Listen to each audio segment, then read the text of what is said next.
Hello. Okay, so here's the deal. I'm Jeffrey Snover, technical fellow, and notice my new job here, right? I'm in the Azure Infrastructure Management team.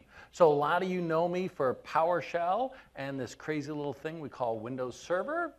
Doing pretty well. Though we're not going to talk about those today. Today we're going to talk about Azure, Azure Stack, and really this thing, digital transformation. Now, how many people have heard of digital transformation? Okay, great. How many people think you have it in focus? Yeah, fewer hands.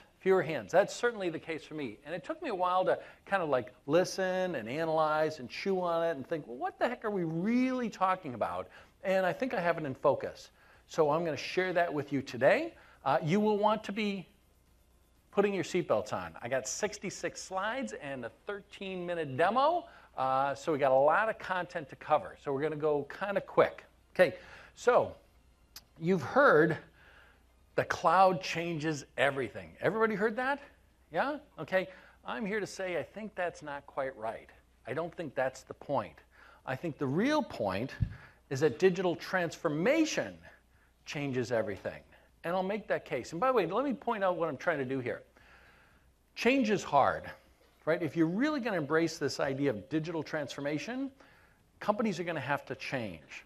And change takes a while, right? And in particular, it takes motivation, right? You have to understand why you want to change, okay? And what I'm hoping to do today is to give you some tools and techniques so that when you have your conversation about the need to change in your companies, you can be more effective in motivating people's change. The other thing is, change requires courage, and I have found when I've looked back and I said, well, there have been times when I've had courage to go drive change, and there are times when I've really kind of shirked from that, and I haven't had the courage to drive change I sort of felt was required. And the difference between those two states was that I've realized that I have most courage when I have the most conviction that I'm right, okay? And so being clear about what the motivation is, what the concepts are, et cetera, gives me the courage to go drive change. And I hope it will do the same for you, and I hope today will provide that clarity. So let's talk about digital transformation. I cannot see these slides at all. Like at all. Let's try. Okay, well, I'll just stand here and read my slides. Okay, so we'll talk about digital transformation, sort of the what it is and why it is. We'll talk about what does it mean for me, and then how do I get from here to there? Often we hear these things, you know, like, oh, go to the cloud. And it's like, oh, yeah, I get it. I'm in. Like, how do I do that? Right? Do I just have to be like as smart as Mark Russinovich? Then I don't know. That's kind of tough. And so what I hope to do today is to give you concrete steps to how to get from here to there with digital transformation. Now, this is how we think about digital transformation, right? Kind of 4 quadrants. In reality, I think of the number one thing is this top left quadrant here. Engage your customers. In fact, if I had to translate digital transformation into one thing, I'd say it's this. Put delighting your customers at the center of everything and have the courage to refactor and re-engineer everything you do to maximize that one variable. That's the heart of digital transformation. Now from there, we want to be able to transform the products. How do you delight customers? And we believe you delight customers by having great products. Okay, so then how do you have great products? How do you transform those products? Is you listen to your customers and then you respond quickly. So you want to optimize your operations. And then what you want to do is you want to give your people the tools that they can do this for themselves, right? That they can be maximally effective. But at the end, it all centers around focusing in on your customers, listening to them, responding, listening again. Okay, so how do we do that? Well, a number of customers are now getting in focus that every company is becoming a software company, right? So years ago, how many of you heard Andreessen say, software eats the world? Yeah? Quite a few. Well, no, maybe not so many. Anyway, so he said that, and he's like, what's that really mean? Well, over the last few years, people have finally figured this out. Software eats the world. So Jamie Dimon from JP Morgan, he sees his threats not coming from other Wall Street banks, the New York banks. He sees his threat coming from disruptive players in Silicon Valley. So to Ford, right? Ford, they're not seeing their biggest threats coming from Japanese manufacturers or Korean manufacturers. They see it from these disruptive players in Silicon Valley. Think Tesla, okay? Tesla, some people have described Tesla as a computer with wheels, okay? These are disruptive technologies. Walmart is in competition with Amazon, and it realizes that in order to succeed, they have to figure out how to combine the best of the physical and the virtual worlds to deliver the best customer satisfaction. They are becoming a software company. And GE as well. GE sees that they are going to gain substantial competitive advantage if and only if they can move their stuff to software and to run that in the cloud. So all these companies are really realizing that indeed the future is becoming a software company. Now, as I talk to people, I often hear this, hey, Jeffrey, that sounds great, but I don't program, right? So what does this mean for me? And the answer is, hey, listen, being a software company, there's a whole lot more to being a software company than just writing programs. Writing programs is important, but it is a small piece of the picture. So in this world of everybody needs to be a software company, you have this tension, right? Traditional enterprises have been all about this stability and predictability. In fact, that's how most IT professionals, actually, let me get a beat of the audience. How many here, I'm going to ask, how many people would describe themselves as developers, IT professionals, and then decision makers, right, or business managers? So how many people would describe themselves as IT professionals? Okay, great. And then developers? Okay, and then managers? Okay, great, great mix. Okay. So a lot of the people who are IT professionals really get judged on this predictability and stability. Can you provide me reliable, predictable operations? But as we become software companies, it's all about moving fast, right? So you want to innovate and you want to move faster than the competition. And there is a conflict between these two. Let's be clear about that. There is a conflict. It serves nobody any benefit to say that there isn't a conflict. And the people who figure out how to get this right, these are the people who will succeed at the digital transformation and do better than their competitors. So I'm going to teach you how to do that. First, motivation. Like now I'm going to kind of lay the theoretical principles behind digital transformation. Hopefully everybody in the computer industry has heard of Moore's Law. The number of transistors will double approximately every 18 months. Foundation of the industry, I will tell you there is another Moore's Law, and this is Jeffrey Moore. And I believe going forward, this Moore's Law is in fact more important than the other Moore's Law. Jeffrey Moore's Law is more important. Jeffrey Moore has this concept of core and context, and he says every business participates in these two things. Core. Core are those activities which drive customer value, that differentiate you from your competitors, and which allow you to charge a premium. Okay? So you're able to charge extra money because you're delivering extra value to customers. Context is everything else.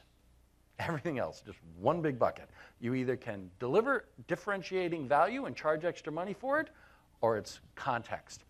Now let me give you an example. Microsoft, our core is software. We scour the world for the world's best people, right? World's strongest talent. Boy, did you see Satya's keynote? We're impressed by that. He had a Fields Medal. Does everybody understand what a Fields Medal guy is? That's like the Olympics of mathematics, but there's only one winner. Every 4 years, they give the Fields Medal to one mathematician. We got one of those guys working at Microsoft. Amazing stuff. Anyway, so we scour the world trying to find the world's best people to drive software, to differentiate our software from other people. But Microsoft also has a bunch of things necessary to run the business. We have cafeterias, we have shuttles, we have receptionists, right? We have no technical fellows of the receptionists. right? No distinguished engineers of the cafeterias, no vice presidents of the shuttles. These are important things, but they're not anything that Satya spends his time on. He doesn't bring his SLT leadership together and say, what do you think we should do with the cafeterias next year? He writes a check, he wants good services, writes a check, and then pays no attention to it. He pays all the attention on the things that allow us to compete. Because I can tell you, Microsoft could have the world's best cafeterias, and that's not going to cause you to buy Microsoft software versus our competitor's software, okay? Because it just doesn't matter. So Moore's Law, things that differentiate you, and everything else. Now, there's another aspect to this, and that is enabling versus mission critical. So the shuttles, the cafeterias, all that, that's enabling. But it turns out there's things that are mission critical. Now, what's the definition of mission critical? Definition of mission critical is you screw up, you're in trouble, like big trouble. You cannot screw up, okay? Now, the reason why this is a separate axis is as follows. Here's where you want to spend all your time and money, this wonderful green dollar sign. However, on this other area, you have mission critical context, and this is risk. Now, how do you have mission critical context? And here's the answer. When you have this core mission critical stuff, you came upon this great thing, you're able to charge differentiated pricing for it because it's awesome. Over time, the market will respond. The market will respond, and you will no longer be able to charge a premium for it. However, you've got a lot of customers using it, so it remains mission critical. And because it's mission critical, and because often the way you get to that quadrant is by going fast, and by going fast, you often incur a lot of technical debt. So you got kind of a mess on your hand that's critical to your customers. And so you cannot screw up. So people continue to invest, and at times they increase their investment. All at the same time, they're no longer able to charge a premium. This is the death quadrant, right? This is where you focus. This is where you need to de-risk, because this is the killing fields of once great companies. And Jeffrey Moore goes through a number of examples where he said, hey, this awesome company that we all know about, they were rocking it in core mission critical, and then the market responded. And it went into this other area, and they continued to invest, and they increased their investments, and they died because they couldn't do this. So the critical thing to do here is to manage that quadrant. And how do you manage that quadrant? And the answer is you've got to reduce the risk by reducing the complexity. How do you reduce the complexity? The answer is you centralize, you standardize. Instead of having 7 ways to do things, you do things one way. Then you componentize. You componentize in order to, 1, automate, use PowerShell, automation, rockin'. I lied to you, there is some PowerShell, that's it. But seriously, you automate it to reduce the risk and or outsource it.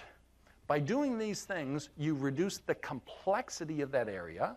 By reducing the complexity, you reduce the risk. And because you've reduced the risk, you're able to move resources from that area to this other area to invest in innovation. That's the heart of it. That's the heart of it. Super important. So we have all heard this idea that IT spends over 80% of their budget just keeping the lights on. My friends, that's not going to be the case for very much longer, right? The people who are stuck there are not going to be around for very much longer, right? So what we got to do is we got to figure out how to shift things over from here to there to be spending 80% of our time on this core mission critical stuff. So how do we do that? And the answer is the joke my kids love. How do you eat an elephant? 1 bite at a time. 1 bite at a time. So how do you get from here to the cloud? Just be as smart as Mark Russinovich? No. 1 step at a time. And that's my goal for the rest of the talk. The goal for the rest of my talk is you're going to see, I'm going to go a little bit more on this, and then I'm going to provide roadmaps, step-by-step roadmaps for people, how do roles change as we do this, processes, how do our processes change as we do this, And then platforms. How do the platforms change as we do this, okay? And you'll see it step by step. Because I'll tell you, it is quite daunting. It's very easy to say, oh, you know, I'm just so busy with my enterprise world and my hair's on fire, and you're talking about all this crazy stuff, and I love it, I get it, but how do I get from here to there? One bite at a time. All right, number one thing. You say, hey, Jeffrey, or you go back to work and you say, man, that Ignite conference rocked. Man, I fully got it, totally in focus. It's all about digital transformation. Let's do it. Hey, boss, I need to double my engineering and operations staff to do this digital transformation. How many people think they're going to succeed with that conversation? No hands. Right. That's not going to work, right? So how is it you're going to be able to do this digital transformation if you can't increase your resources? And the answer is the successful people are those people that figure out how to create bandwidth in order to go pursue digital transformation. So how do you create bandwidth? And the answer is you apply the other Moore's law. So this is today's IT, right? Sort of old IT, right? You had physical servers, sometimes on virtual machines, definitely on premises, definitely not the cloud. Where this is moving is hybrid cloud, right? The hybrid cloud. It is a reality. At some point in time at Microsoft, we thought that the hybrid cloud might be a stepping stone to an all-public cloud world. As we talked to you, we realized that was not correct. And that there are enduring use cases for the hybrid cloud. Mark Russinovich and I will be talking about that tomorrow. I think it's tomorrow, in our talk, Digital Transformation, Azure and Azure Stack. We'll drill into that into detail. But what does this actually look like? And the answer is hybrid cloud is cloud in the public cloud and in the private cloud. Cloud on premises and cloud off premises.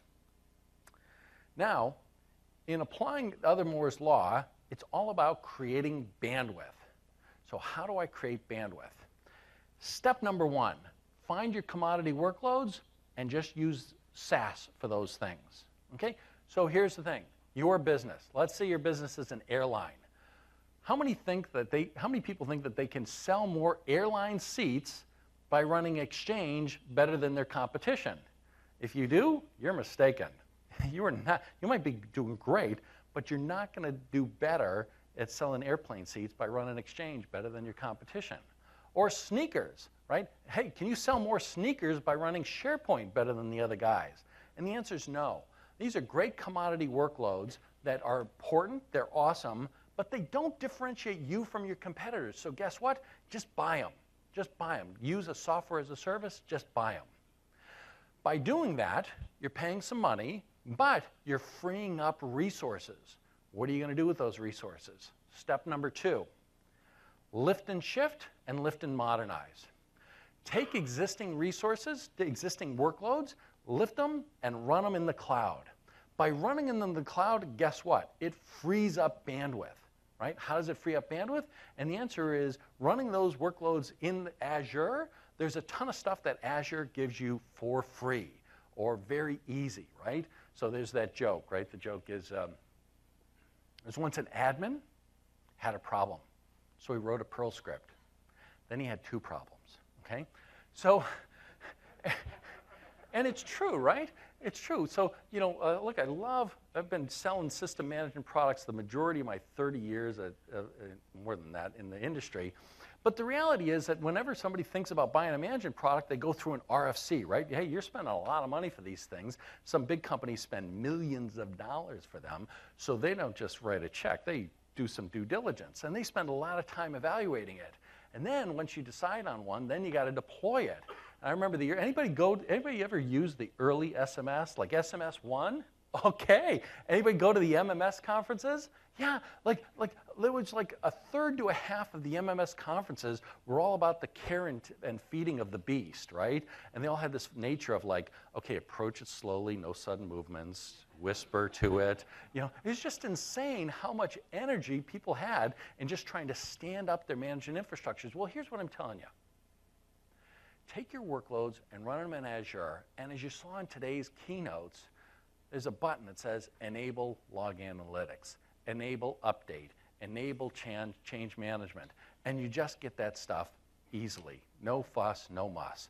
Try it, you like it, just use it. So my point is, take existing workloads, run them in Azure, you free up more bandwidth. With some of that bandwidth, you might want to invest in modernizing some of those workloads by putting them in containers. Again, creating more bandwidth, okay?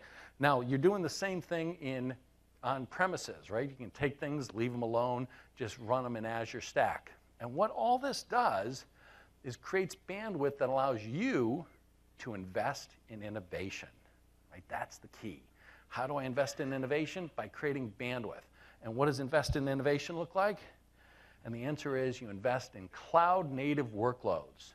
Cloud-native workloads. Now here you're leveraging the platform as much as you can, because guess what? When you just start off with an x86 machine, and then you load the operating system, and then you load the roles, and then you load da-da-da-da-da-da-da-da, there's a whole bunch of stuff there that is heavy lifting that PaaS services provide for you and allow you to focus all your energy on features and functions, right? Talking to your customer, writing those functions. So you want to definitely do cloud native, leveraging the best cloud architectures, okay? That's how you get maximum capability. Associated with each one of these things are the management and security things that you get, right? For commodity workloads, it's the enterprise management suite for all your clients. For the IaaS and PaaS things, there's Azure security and operations management features. So this IT spend, over 80% of it's spent on context, and the way you shift it to core is very simple. You buy infrastructure and SaaS, and you automate. Use PowerShell, like a lot. And this frees up bandwidth so that you can invest in innovation. Now, here's a phrase I want you to commit to memory, because it's as simple as this. Build the things that differentiate you, buy the things that don't. In fact, I think I even have a slide that says that. Oh, I do. Build the things that differentiate you, buy the things that don't. It's really that simple, okay? It's hard, but it's simple. Now, let's talk about the roadmap for people. Sitting here saying, okay, great, so I'm here and I want to move to there. Does everybody keep doing what they do? And the answer is no, they don't. There is a change. Excuse me a second. Now, I talked about Moore's Law.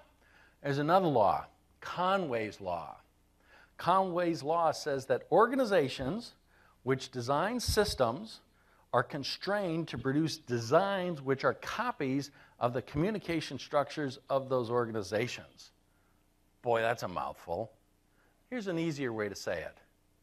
If you put 2 people on a compiler, you're going to get a 2-pass compiler. If you put 5 people on a compiler, you're going to get a 5-pass compiler. That's what this is all about. Okay? So here's an organizational structure, organization A with 1 team and organization B that has 2 dev teams. And what you find is that they produce software that looks like that, right? You have system X with 1 subsystem and then system Y with 2 subsystems. You've seen that, right? Whenever you come to Ignite, you hear a company or a group come up, less so now. Satya really has changed this company in a fundamental way. But certainly if you roll the clock back, 4, 5, 6, 7 years and before that, you'd come here and you could clearly see the Microsoft organization. In fact, I remember going to some talks where people would actually bring out their org chart. And it's craziness, like why would you care about that? But they would. And so the products reflected the organization chart. Well, that's a problem. That's a problem. Why? And the answer is that transformation requires alignment. If you are going to innovate, you need to all be pulling in the same direction. Again, something I think Satya's done so well, right? And so what you need is you need to have your platforms, your processes, and your people align, okay? And how do you do that? And the answer is you have shared tools, use the same tools. You have to have the shared insights, shared culture, and shared ownership, okay, amongst the people, processes, and tools. And these shared components align people so that everyone's pulling in the direction and you can have alignment.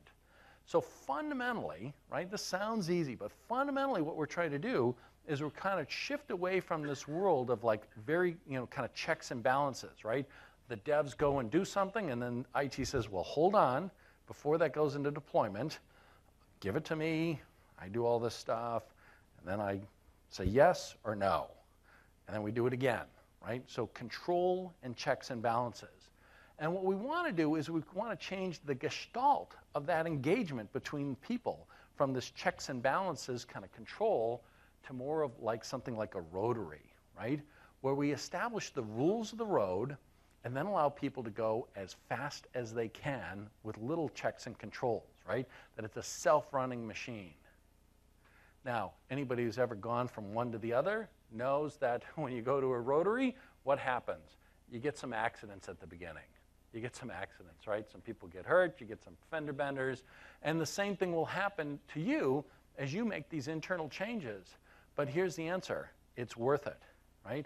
It's worth it. So what that means is when you talk about this in your company, like, hey, we need to change so that IT sets up the rules of the road, and then they let dev run as fast as they can, and we've set it up that they can do that so that everything continues to work. People will point out and say, well, here's a problem, or this is going to be a problem, or something bad will happen, and they'll be right.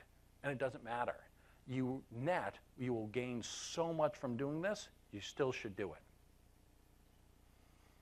So in the last 20 years, we really had this model where the separation of concerns, right? We had developers. Developers were focused in on listening to business requirements. And by the way, that was typically done by someone else. Some other people talked to the customers, and then the developers just did what those people told them. They trusted them. I don't know why, but they did.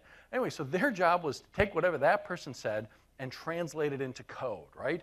So they develop that code, they test it, and they maintain it. And whether it works or not, whether it's met somebody's needs or not, that's someone else's problem. They were judged on fulfilling those tasks in a timely manner. Then they'd throw it over the wall, right? They take that code, throw it over the wall to operations. Now, operations were the guys who were responsible for building these things, making sure that they were stable, that they could be deployed, and that they could be supported, okay? And a lot of DevOps, by the way, how many people are like dialed into DevOps? Okay, next year I hope the number is a lot larger.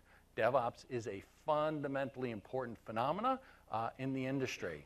But they talk a lot about this wall, where things throw things over the wall and, hey, that's your job.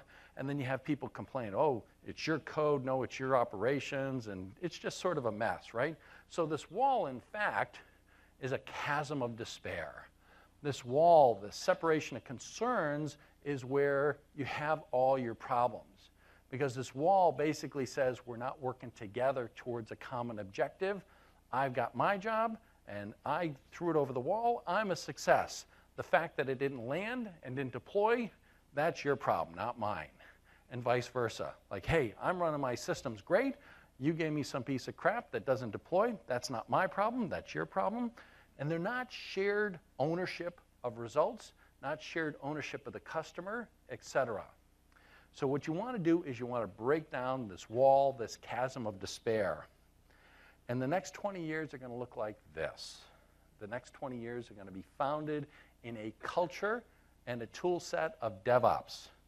DevOps that have these tight learning loops, right? Loops where we support existing applications, and by supporting them, we're able to see what customers, how they're using them, and where it's useful and where it's not, where it's working and where it's not. And we're going to take that signal, those insights, and we're going to feed it into our development backlogs. And we're going to build, develop code and build that. And then we're going to test and stabilize that, deploy it, and maintain it, all with these nice type loops. And what you're going to see is that the fundamental essence here is go fast and do small batches, right? Do small batches. And this is all brought together by having shared tooling, shared insights, shared culture, and shared ownership, right? That's how you get this alignment. Great. Sounds great, Jeffrey. I'm in. How do I do that? How do you eat an elephant, baby? One bite at a time. So let's drill in. So roadmap for people, you want to have practical jobs, skills you can start using right away. Microsoft is here to provide you those step-by-step steps to get from here to there. We have certifications that are, as I said, the new world requires new jobs. These new jobs have new job titles, okay? They are things like Azure Administrator, Azure Stack Operator, Azure Solutions Architect, and developers. I think the developer thing, you'll see that'll evolve to DevOps. That'll be a combination of developer and operator. I'll talk about that in a second. Currently, we have, so we're starting on this. We have a set of tests that you can take, examinations for each one of these things. You do this first row of, let's see if this works. No. Anyway, you do that first row of examinations, and you get this something called a Microsoft Certified Professional, right? Stamp that says you are qualified in this area to this level. You can take additional examinations to get to the next level. That's the Microsoft Certified Solutions Associate. And then for certain paths, you can go and become the Cloud Platform Certified Expert for the cloud platform, okay? So step by step. And then associated with each one of these things is a set of training, learning paths. So let's see if I can find these learning paths. And I can see that, you can't. Let's see how this is going to work. Can you see that? No, you can see it and I can't. Oh, good Lord. Well, anyway, so you see there's a website, a URL in the deck, and they've got a website here, and you'll see that there's Azure Administrator, Azure Stack Operator, Azure Solution Architect, and more. And you'll click on these things, and there will be detailed learning paths, right? So we work with Pluralsight, and we have some of our own content that will take you step by step to teach you the skills necessary to be competent in this area. So you learn the skill, you pick your path. What am I after? You pick that path, you take those training, you learn a set of skills. You then take an exam, you're able to then get certified for something, okay? That's that step by step by step. Now, DevOps, I'll say, is I believe that we have some work to do there. I believe that DevOps is fundamentally an engineering discipline. Now, in the engineering discipline, it's rooted in code. Everybody codes. Now, some of those people will code using C# or Node.js, but other people will code using Azure Resource Templates, using PowerShell desired state configuration documents. They will be coding documents and maybe some PowerShell scripts. But it's code. It's code that gets checked into a repository, gets checked in with a name and a reason, so that anytime you say, hey, what happened, you can go find out who did what and when and why and ask them what to do. You'll be able to do diffs to change things, okay? So it's an engineering discipline. Great thing about it being an engineering disciplines tend to get paid more, okay? So that's a sweet path. All right. So now, come on up, Michael.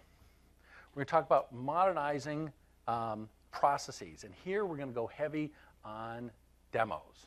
So I'm going to bring Michael Green, superstar Michael Green. Michael has a fantastic... Let me wake this thing up. Yeah, wake that guy up. Has a fantastic... He's been very active in the Microsoft community and the Windows DevOps community, and has a fantastic paper out there about the release pipeline. Again, kind of step by step. How do you do this? And he went to his talk last year at WinOps, and boy, he just nailed it. When he made the observation that it's all grounded in test, that tests are the things that allow you to go fast, and you can go whenever you want. All right. Okay. I'm going to switch on over. Great. So this is the Northwind Health Insurance website. And we're going to play the role of the IT professional that's operating within a DevOps culture. And so this is the site that our customers would go to where they want to go out and apply for a new health insurance policy. A lot of what they're going to enter includes personally identifiable information. And even though there's no regulatory boundary that says I can't put this in the cloud, I might have a manager or an executive or a security officer that says, for anything that's our customers' personally identifiable information, we'd prefer to keep that on premises right now where we can kind of put our hands on it. So Azure Stack is a really good solution for that.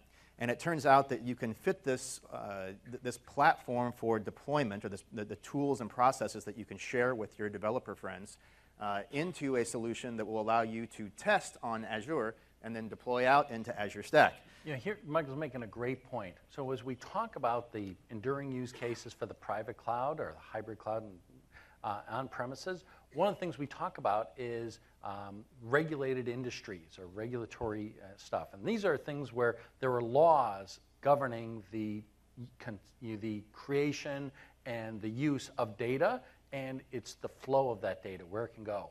Well, Michael makes a great point. There are laws, and then there are company policies. So even in countries where you have the flexibility to do this, a number of companies, we believe, will still say, we want to have control over that data. We want to run it here. So here's an example of that. Perfect. So here's our application. We have it open in VS Code. In the bottom half of this, you see the code that's actually deploying out the website and the database behind it. This was a really simple app solution, just one website and one database. Up at the top, you see underneath infrastructure, all of the JSON artifacts that go into deploying the infrastructure that will support that application. So that includes the web server itself, the database, the networking that will support it, the storage that will support it, and creating a public IP address. So let's make sure. So this is a project, Visual Studio project, for an integrated DevOps teams, both developers that are focused in on the code, the C#, Java code, whatever, to deliver the application, and the code for the infrastructure engineers to create the infrastructure to run the application. Yes? And if you think about the traditional role of the IT pro, we've done things like the application owner calls us up and says, hey, I've released this great application into production a week ago. How do I go about monitoring that? Right. Yeah, thanks. A week ago, huh? That's great. Oh, and by the way, it's not responding as well as we'd like it to. So if you could fix that for us as well, that would be really helpful. So my point in bringing this up is, as an IT pro, if you're learning some of these tools... Wait, can we make that bigger? Can people read that? I can. Just a little bit. There you go. By learning these tools, it enables us to go have a more powerful conversation with our developer friends. I've got a snippet over in this file that I'm just going to copy and paste to make things happen really fast. And I'm going to put it at the end of this section. Now you can see in this section, it's just creating the virtual machine. And now this is an ARM template. This is an ARM template for Azure Resource Manager. An infrastructure engineer is going to engineer this document. Like that. It's not too scary. It's a declarative thing, right? So just code doesn't mean scary. You don't have to know no if statements. And often, by the way, even this is a little bit scary. A lot of what you're going to do is you're going to find out how someone else did it and literally cut and paste. Just copy and paste. And then later modify. So that's all that I've done here. I've copied and pasted from a known good set of things. It might have been a project I was working on with another app team. It could be something that I found in something like the Microsoft Tech communities. In this case, you can see these are actually virtual machine extensions, and I've got 3 of them here. One's going to onboard into OMS, one's going to onboard into the dependency agent, and one's going to onboard into Azure Automation DSC. And this is something we're going to come back to. Some of the properties we're going to leave up to the application owner. So we're going to allow them to bootstrap into our central environment where we can help monitor and maintain their solution, but we're going to leave some options up to them as to the meta properties for how they consume those services. Yeah, and let me just make a point here. So again, what's happening is we're creating this ARM template. The ARM template is a document for how to go configure the infrastructure. Now, one of this parts here is that it says when you create the VMs, add these extra management agents and this extra management functionality. That's what I was referring to when I said, hey, if you just take things and run them in Azure, Azure provides you a rich set of capabilities natively. Okay, here you're just saying, give me some of that, please. So what I'm doing right now, VS Code has the Git tool set actually built into it. So you could do this from the command line, and you could do a git commit and store information, and then push it to your source control. I've just done it here from the tool. If we switch over, so this is the source control stored in Visual Studio Team Services for exactly the same project. You're saying 4K is not the way to go? There you go. Actually, I guess it's much nicer. About there. Okay, so this is the Git repo. This is source code control. Yes, so exactly the same files that I have on my laptop have now been pushed here with the latest update. If I go into build, there's a concept enabled here called continuous integration. So continuous integration is just the idea that as soon as I push these files to source control, I want build to kick off. Right? So build for my application developer friends means that it's going to go through and evaluate the code, test it, make sure things do what they're supposed to do, and then produce an artifact. The artifact for the developer side of this code is here's the website that's going to get provisioned to the VM. The artifacts for the IT pro side of this code is here are the ARM templates that we're going to use to go provision stuff in Azure or Azure Stack. So you can see since continuous integration is turned on, the build automatically kicked off. And it's going through steps all the way through. We'll see this succeed. And part of that white paper for the release pipeline model that you'll find is you can use this equally well for the scripts that we use to manage our core infrastructure. So if you've got a script and all it does is produce a module that you want to put into your own version of the PowerShell gallery within your private enterprise environment, you can still use this model. And in that case, you would use things like Pester to go through and evaluate the quality of your code before you share it with the rest of your group. Yep. So these processes work the same way whether you're sharing with developers or other IT pros. When this finishes, we'll see the next part of our continuous integration process kick off, and that's automated release. And if I go in and look at my release definition,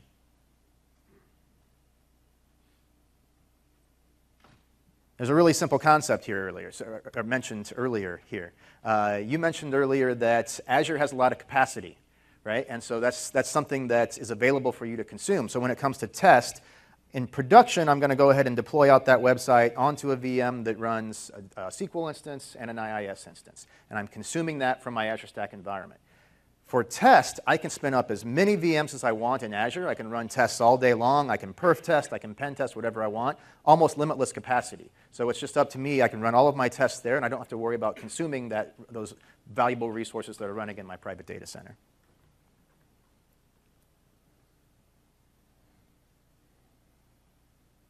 So it looks like that build succeeded. I got the green checkbox. Let's go look at our releases. And you'll see it's in progress. And I'm going to come back to this page, but I just want to show right now this is deploying that latest code out to a VM in Azure, and then it's going to hold at that point for me to do something with Azure Stack. Now let's take a look at the tools we would use for part of testing. Actually, let's go to this set of tools first. So this is a concept called application insights. The developers in the room might already be familiar with this. So this is something that you add to your code as you're creating that website project that allows you to get a lot of information in terms of monitoring about what's going on as that website is being consumed. So it's not just red light, green light, is the website up or down? It's a lot of insight into what's going on inside the application. So if I go through and look at... And just to be clear, what that is as the developers are writing their code, they put in a couple calls to the Application Insight SDK saying what they're doing. And then you get this fantastic experience that give you great telemetry about who's doing what the response rate is, et cetera. Yeah, and by the way, just to prove that code's not scary, if you want to see how much work it takes to enable that, here's all 3 lines where you enable Application Insights. All right, so if I go look at my metrics, I can do interesting things like what's my page view load time. So this is actually that site sitting on that VM in Azure. And if I go back and hit refresh, you're going to see a little bump here on my curves. I can go look at failures. I can go look at my perf on a per path basis. And I can even simulate browser history to go through and see how my performance is and what that user experience is like. Now, as part of releasing into test, I actually have, that's all right, a stage that's running probably right about now. That's a performance test.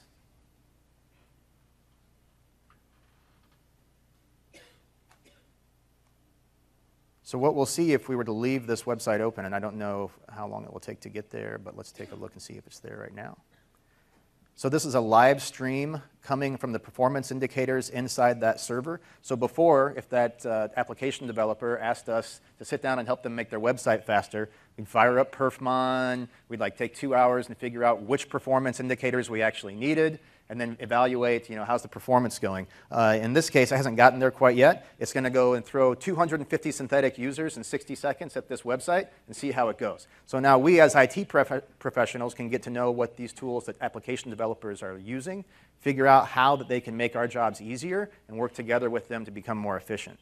And this is what I refer to as that shared insights, right? You want insights based upon data. So here what we've done is we've taken Azure, we're deploying things. We took advantage of some of the native Azure capabilities by saying, hey, as I deploy this application, I'd like to get applications inside instrumentation. We then see all the data about how that application's really working. So it's not a matter of like, well, I think X, That's Y, right. or Z. We are both, devs and operators, looking at the same code saying, yep, that's a problem. All right, so let's say that we move beyond test. We'll come back to that and release it into production as soon as those tests are finished. Once that happens, well, what's it going to look like for us to run operations if the tools that we're running are actually hosted in Azure? So you were talking about earlier, running this website and being a insurance healthcare or health insurance company is our core competency in the case of this demo. Well, that means that monitoring servers and updating servers and things like that are things that we could actually let Azure run the services. We become experts as IT pros at how those services perform, and then we provide that as guidance to our developers. So if you look at these tools, in this case, this is going to be difficult to see probably, but let me see. Pretty nice looking tool at the bottom there. Yeah, it's like a scripting language of some kind. So basically, this takes all of those Azure resources and maps them as drives. So if you're familiar with PowerShell, I can go into my team's subscription. Boy, did you see that? What the current working directory is? Azure. And I can use tab to autocomplete all the way through the rest of the path. So I'm going to go into a resource group with my Ignite. So here you're navigating the ARM resources using PowerShell. Right? So you do a dir, or you do a cd, fine. Or maybe I'm in the wrong resource group. Oh. Well, cd ... is your friend. There we go.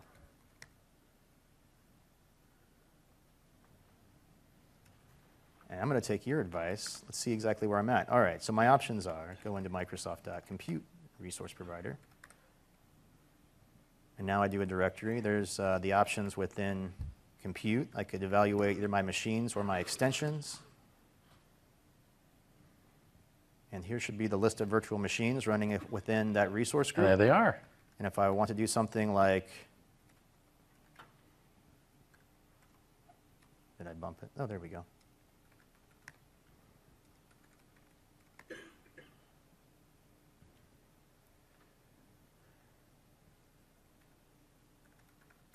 I'll just type, it'll be faster. So kind of the thing we're highlighting here is just because you're using the portal does not mean you can't use the CLI. So you can use the CLI on your machine, or you can use the CLI in any browser. Do it from a PC, from a Mac, from a Chromebook, from your library.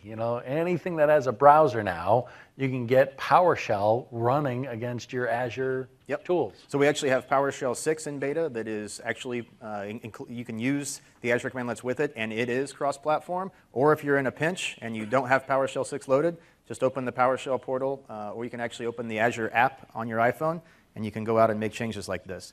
So that provides the ability to interact with the environment. let's go over and look at some of our other tools. So this is Azure Automation. Some of you might have seen it in the past for using things like we're going to kick off a run book. We call that process automation. So it could be something transactional, like I want to reach out inside of a virtual machine and change out the password for an account that's used to run SQL Server, something like that. In this case, we're going to use it to manage desired state configuration. So among my DSC nodes, I have both my VMs that are prod, which means that they're running inside my Azure Stack environment, and the servers that are running in test, so they're running in Azure VMs. You can see their compliance. I can see the history on 15-minute intervals that they've always been in the same state. Now, by the way, how many people are using desired state configuration, PowerShell desired state configuration? Oh, good, good. The rest of you should look at this as well. You can think of it as like an ARM template for the operating system. So basically, you have a declarative document that says what the state of the system should be. You give it to the system, and it makes it so. And then what he's showing you here is, having done that, it then checks to make sure that it stays that way. And if there's any deviation, it will autocorrect it and report it to you. So it's a nice way to to declare the configuration of your systems and to make sure that they stay that way. Yeah, so this configuration I actually generated using a community tool called Baseline Management. It takes the backup of a GPO and it converts it to PowerShell DSC. So these are settings that we're all familiar with. Now, even though these VMs aren't domain joined, they're just a web server running in Azure or Azure Stack, here you can see I'm maintaining the state of my time service. I'm controlling who can RDP in the server. I've got a legal banner that presents a prompt to somebody that logs in, and I'm setting minimum password requirements. So these are really familiar concepts. Now, what happens if this machine drifts in a way that's outside of those things that I'm managing, right? So I deploy my VM, I've got my operational baseline applied, but then how do I know what state it's in? It's like the hardest problem to solve. If I go look at our change tracking service, this version of our change tracking service just became available in preview this week. This is crazy cool stuff. Yeah, so you see I've got all this information going on about those servers. And here I can see, if I want to drill in, we just did a deployment.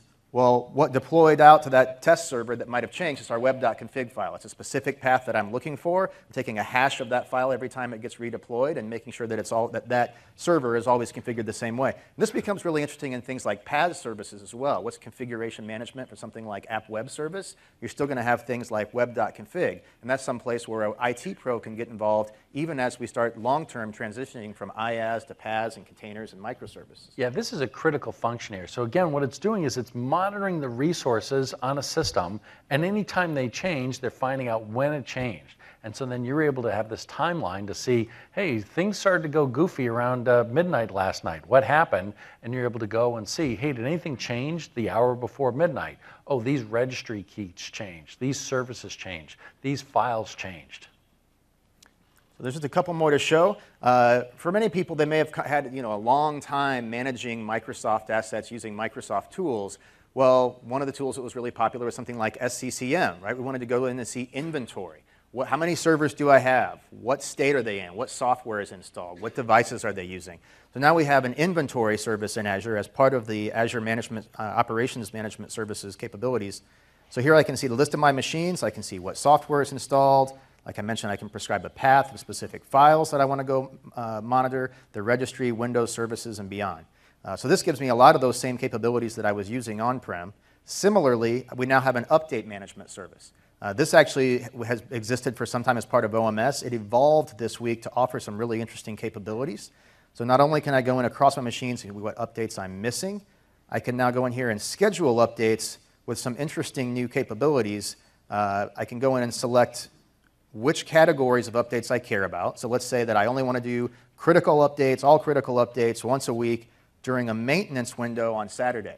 Right? So maintenance windows, key to the enterprise, something that's especially for traditional applications. There's really not high availability at the application level. I've got to do things on Saturday afternoon. I can control that level of information here, and I can even go in as minimum down to an hour or maximum up to a monthly level of reoccurrence for how often I want this job to run.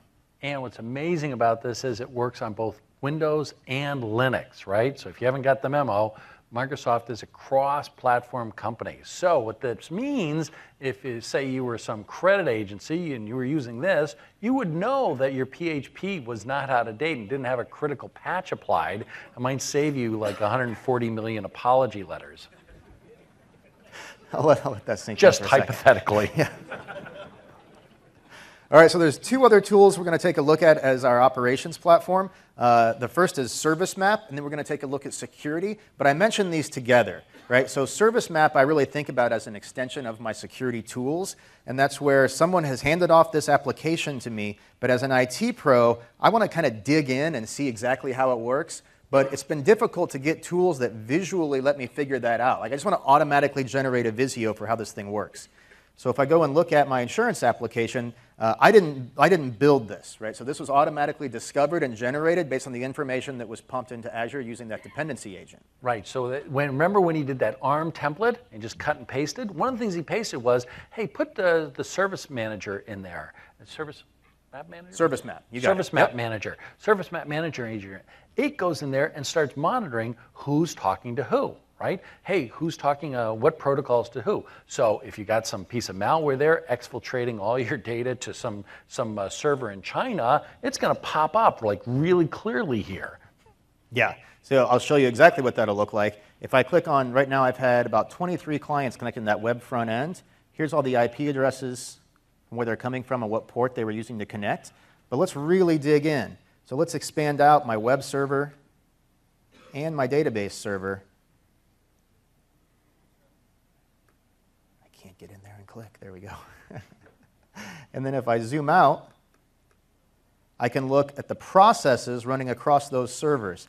So I know this is probably getting really small in the projector because it's really small on my screen. But if I click on SQL Server, there's all the information about that process all the way down to the file path for where the instance of where SQL is running, how it connects out to the web server, and then all of the network connections that are being made to either of those servers. And I can drill in and examine traffic to process. So now as it looks at, like, how do I make a recommendation to the developer as an IT pro? Where can I get that information? This is visualizing information that would have taken me hours to find before. Right, so if you see some odd machines connecting to your SQL Server, it pops right out of this. You don't have to go scrounging through the logs. It just pops out like, why are those machines in Russia talking to my SQL Server? That's odd. So here's the last tool we're going to look at. This is looking at the security platform that also gets lit up as the same way using just those 3 ARM extensions. So here I'm going through and collecting security-related information. And really, all it's doing is taking those same logs, but presenting it in a different way. So this is saying, let's put our security lens on. Specifically, this is my favorite report, accounts that failed to log on. So that web server is sitting out in Azure with the public IP address, which means as long as it's been there, people have been trying to attack it. Probably not people, but bot networks have been trying to attack it. So here's a list of every account that they were trying to log into. Like, there's probably a projector that has a default username of Boardroom, because Boardroom has tried to log into this server 1,006 times so far. If I go look at... Good? Yeah. So if I go look at the username scan 1,029 times, here I can get every instance that tried to log on, but let's go look at the computer security tab. That's going to drill in specifically to the insurance-w server, so that's where this information was collected, and give me an idea, what is its stance in protecting itself against this server, so against this attack. So I can see, yep, antivirus, anti-malware is all good. Here's the things that were written to the event log, and if I scrolled over, I'm a little bit too far zoomed in, but I might be able to. That's all right. It'll show me what accounts do have access that have logged in successfully, and it would show me any detection of an actual breach. So here I can see any breach detection across all of my machines, which shows that there's nothing going on there. So let's say hypothetically, just to wrap this all together, that I look at that information and I find, oh, somebody logged onto this server, and it is somebody from my organization. It's not malware, but I'd rather them not log on to the servers using that account. So how do I prevent that from happening? Yeah. Well, if I go back to configuration management. Now again, these things are being done by your IT infrastructure engineers, right? Part of the DevOps team. Exactly. So I've got 2 operational baselines. This is the first one we looked at. Here's the second one we looked at. Here's the second one we're going to look at now. And let's look at the source. The only difference is I've added this section. And this is the same as what we've always done with group policy, right? This is group membership management. We're saying for the administrators group, only the user named Ignite should be a member. Right? And if you're used to like the way that group policy worked for managing users, everybody else is getting ripped out. Right? We've all made that mistake before with group policy, where you went and managed the group, and you put in somebody you wanted to add, and it ripped everybody out. You actually have the choice in this resource to do it either way. Now, what we could do, let's say that the security officer has said, "Oh, this is a 0 day, so this has to happen right away." In fact, if this could happen yesterday, that'd be even better. We could go in and we could just assign that node configuration, and we could say, oh, for that VM, I'm going to pick this one, and we're going to assign it right now, because we've got to just take control. But we talked about tools that are shared and how that adds value to the organization, and we mentioned that for DSC, we're actually going to leave some control up to the app developer. Let's go back and look at the way that they enabled the DSC extension, and you can see that here for my node configuration name, I've got operational baseline 100. We're going to update that to .1. Right, because you checked this in, so there's full record of it. You got it. So what I'm going to put for my Git here is adopt new operational baseline. Now this is the application team and the ops team working together. The app team is saying, hey, you've published this change to the operational baseline. It's going to prevent anybody from logging into the server unless their username is Ignite. But we are actually going to adopt that into a new release of our application. Well, why would we ever want to do it that way? Because if we go back to our releases, what happens if it fails for some reason? Well, let's catch that on our test machine running in Azure so that it never gets deployed out to our machine on Azure Stack. Right? So even though we can make this recommendation, what happens if we accidentally get it wrong? Well, let's not cause an outage in production. Let's have a good set of tests. We'll evaluate it on VMs that are just disposable. We can spin them up and delete them tomorrow, no big deal in Azure. And then if it all goes well and we get the green light, we'll deploy down to Azure Stack inside of our private data center where our information is protected, and we're good to go. Happy days. So we're protecting ourselves from our own humanness. Foibles. Let's go with that one. Yeah. Great. Thank you very much. Excellent. Thank you, Michael. Thanks.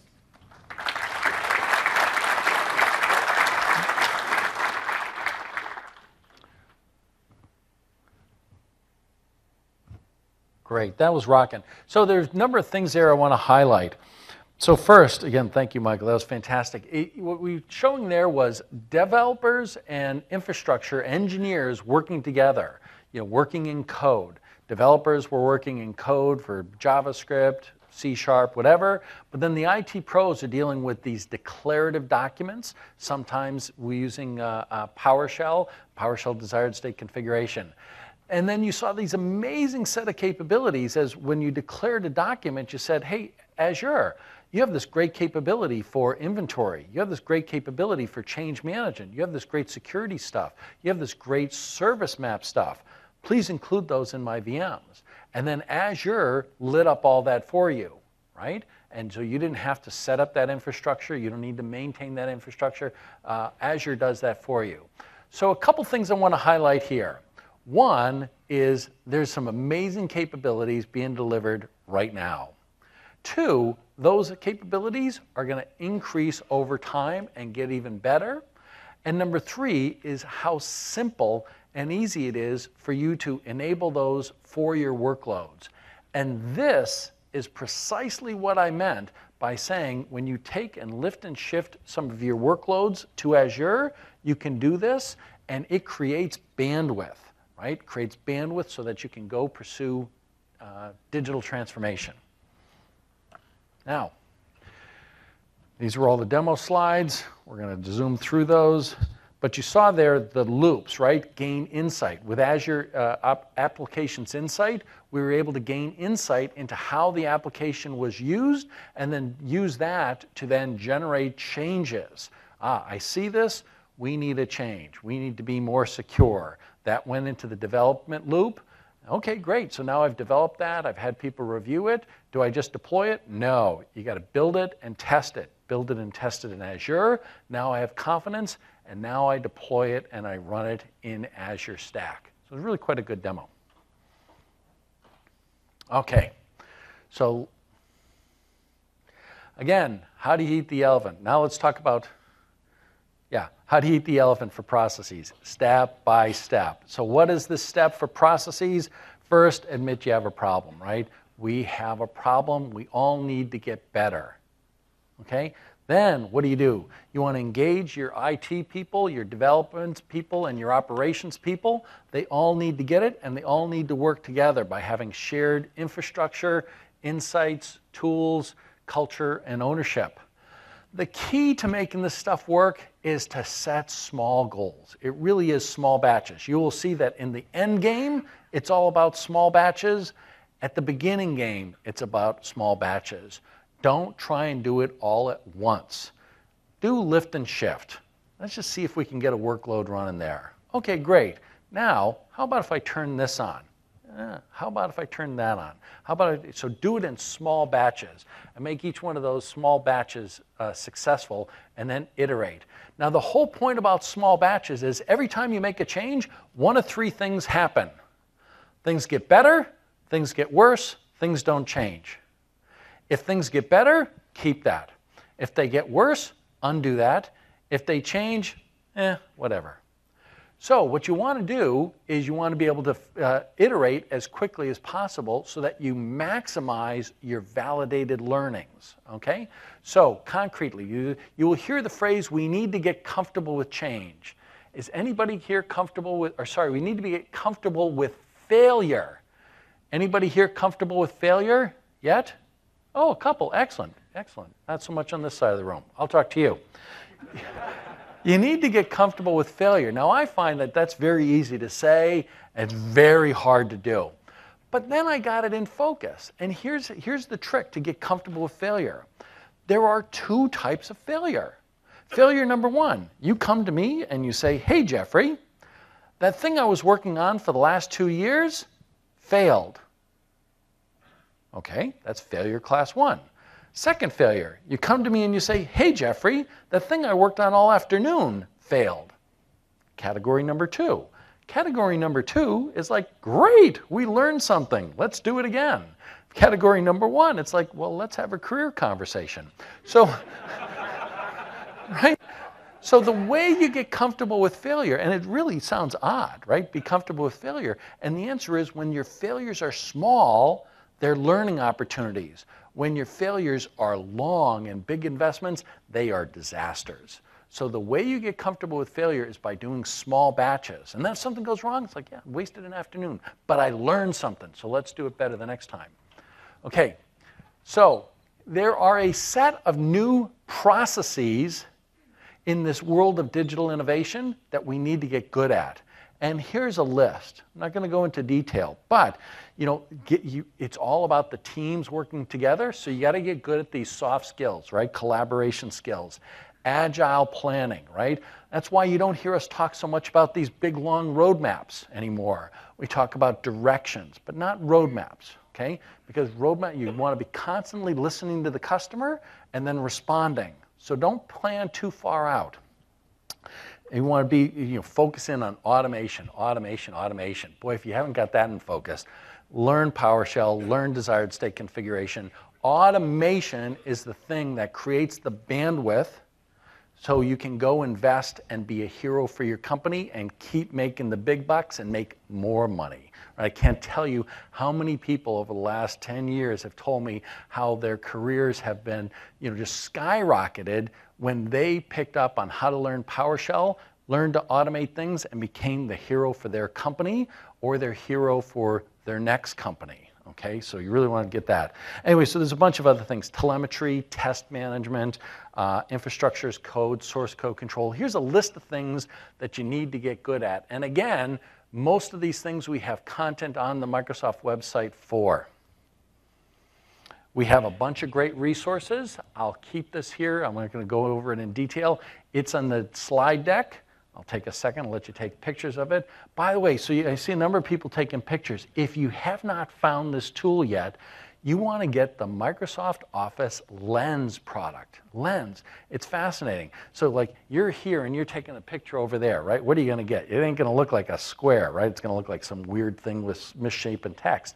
The Lens product, you actually do that. You say, hey, I'm taking a picture of a rectangle. It is smart, and it will do the geometry to give you a square. It works fantastic. Okay, so here's great resources to follow up. Now let's talk about platforms. This is going to be brief because I'm mostly going to focus in on the gestalt versus the details. The reality on platforms is this entire conference has tons of sessions talking about the platforms, okay? But the gestalt here is that you really need to get the right platforms to do this digital transformation, right? So we've had this progression, right? We are engineers, right? We build the future.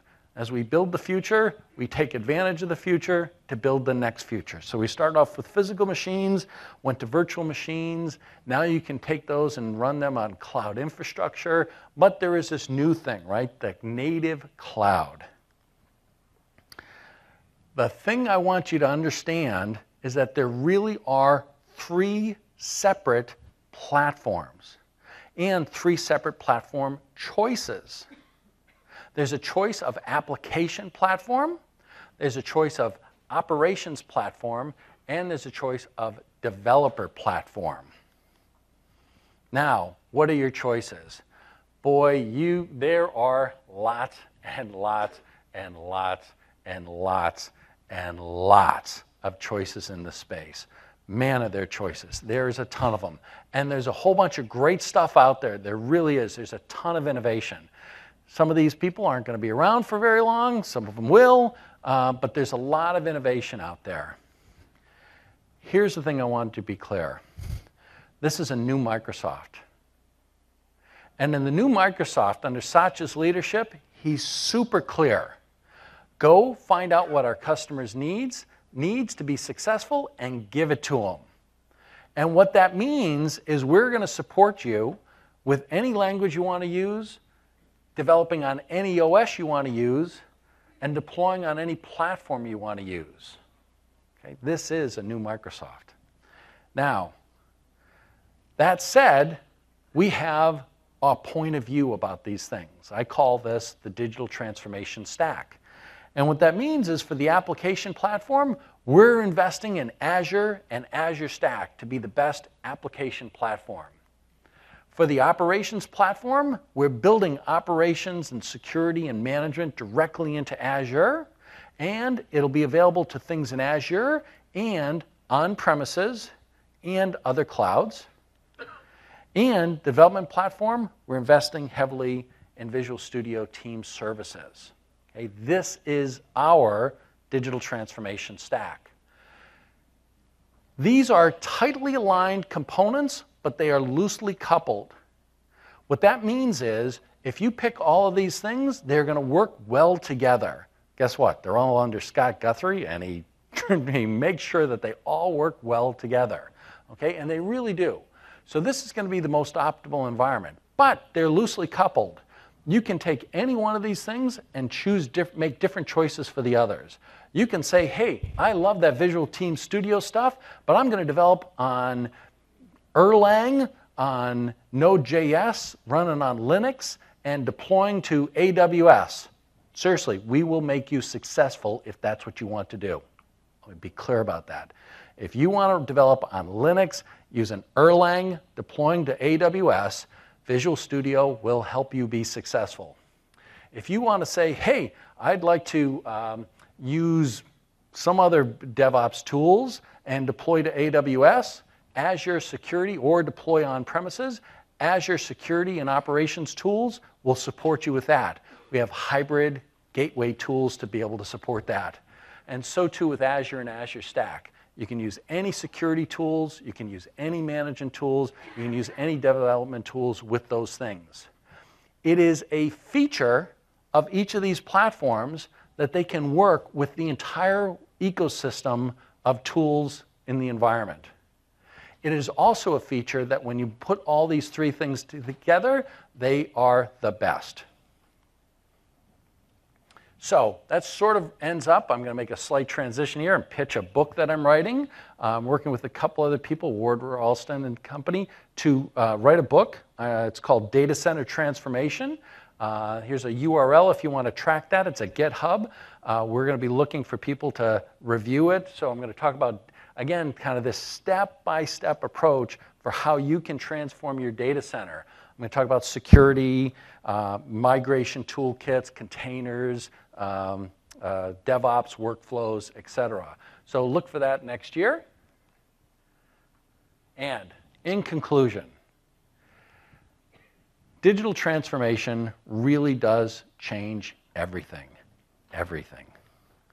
And in order to succeed at this, the way we have to succeed is that we have to generate bandwidth. And with that bandwidth, how do we do that? And the answer is you build the things that differentiate you, and you buy the things that don't. That's how you create bandwidth. And you align people, processes, and platforms. You got to align all three of those things. And how do you align them? You align them with shared tooling. Don't have different teams be doing different things. Have shared tools. Have shared insights. Look at the data. Get out of opinions, look at the data. Have shared culture. It's all about the customer. And shared ownership. Delivering value to the customer is everyone's concern. It's not your job, it's not my job, it's our job. Shared ownership. And again, eat that elephant one bite at a time. Don't be dismayed by the task ahead of us. It is a big task. We will all be learning and teaching each other over the next couple of decades, really 20 years. But take it step by step for both people, processes, and platforms. And I really do encourage you to evaluate the session. Unless you didn't like it, in which case, go grab a beer. But no, we do take these evaluations and feedback quite seriously. So thank you very much. I hope you have a great Ignite. Cheers.